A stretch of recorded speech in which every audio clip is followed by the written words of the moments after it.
Shalom, apa kabarnya saudaraku sekalian? Kiranya kasih Tuhan Yesus Kristus senantiasa menyertai kita.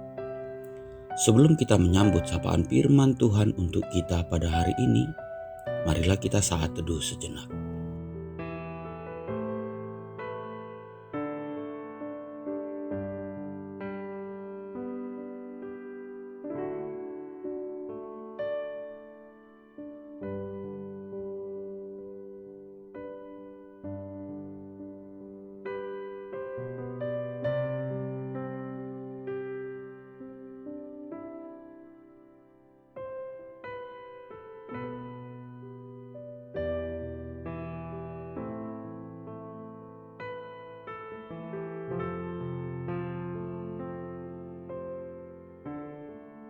Amin.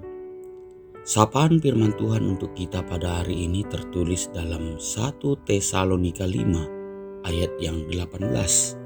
Demikian dikatakan saudaraku. Mengucap syukurlah dalam segala hal, sebab itulah yang dikehendaki Allah di dalam Kristus Yesus bagi kamu.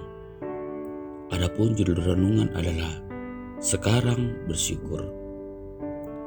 Saudaraku sekalian, ketika seseorang mendapatkan berkat berupa bertambahan usia, kenaikan pangkat, kenaikan gaji, menambah aset baru, kesehatan yang prima, selamat dari bahaya, dan yang lainnya, umumnya mereka akan dengan penuh sukacita mengucap syukur atau berterima kasih kepada Tuhan. Bahkan ada yang membuat pesta ucapan syukurnya yang sangat meriah, dan itu adalah hal yang lumrah dan wajar. Namun tidak banyak orang yang mampu tetap bersyukur ketika ditimpa kemalangan, baik itu kematian, kehilangan barang, mengalami kebangkrutan usaha, korban perampokan, dan lain-lain.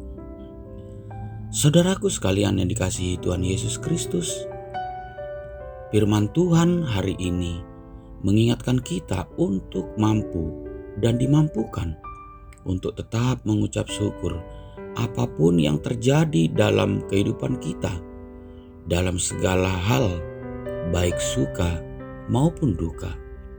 Memang sangat mudah untuk mengatakannya, namun untuk melaksanakannya sangatlah sulit.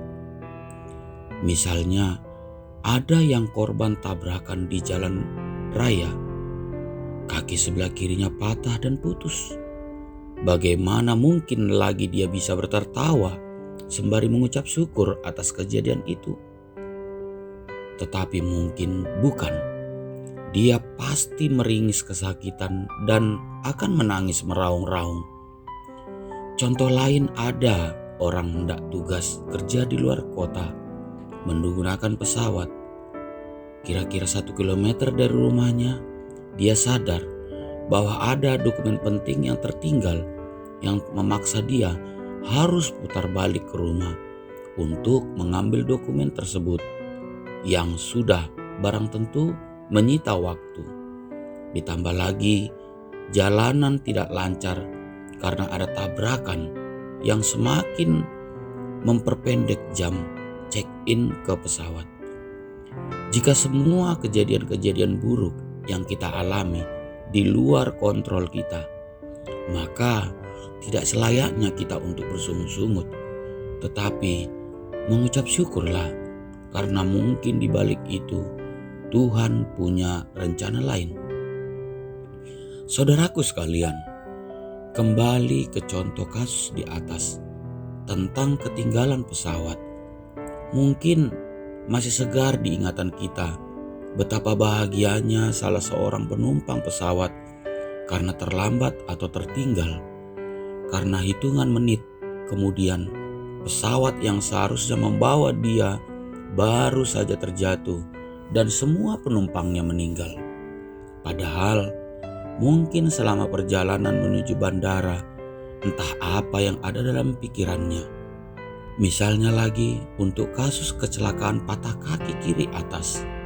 Mungkin setelah reda barulah dia sadar dan mampu untuk mensyukuri yang terjadi padanya dengan mengintrospeksi diri, sehingga dia mampu berkata, "Terima kasih Tuhan, masih memberikan kesempatan hidup bagi saya.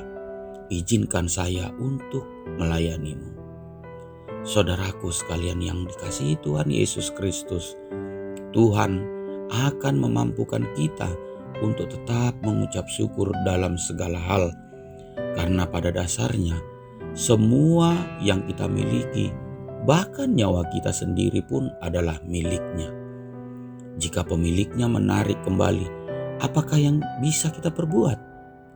Selain hanya mengucap syukur, sudah dipercaya memilikinya selama ini.